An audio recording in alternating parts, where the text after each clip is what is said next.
So, ayun na nga, pupunta kami sa Bagsakan Falls dito sa Lubang Island.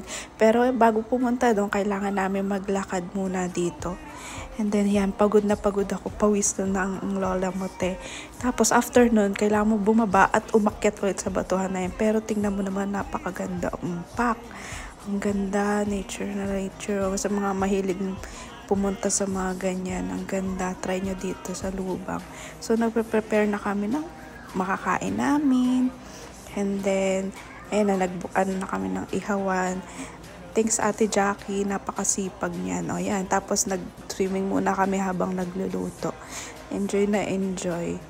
And then, pagkatapos na, nag-try kami pumasok doon sa may maliit na falls. Ang ganda. Ganda talaga noon. Tapos, ang lamig pa ng tubig, kaya enjoy na enjoy kami. Tapos, may malalim na part, may mababaw, pero okay lang kasi kitang-kita mo naman niya, sobrang linaw din ng tubig.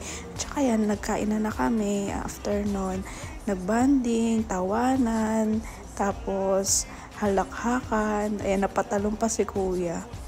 Then may nakita ko mga istang maliliit, talagang ang ganda ng falls, tapos wala talaga silang, tag dito, mga kalat, ayan. So, try nyo pumunta dito sa Lubang. Bye!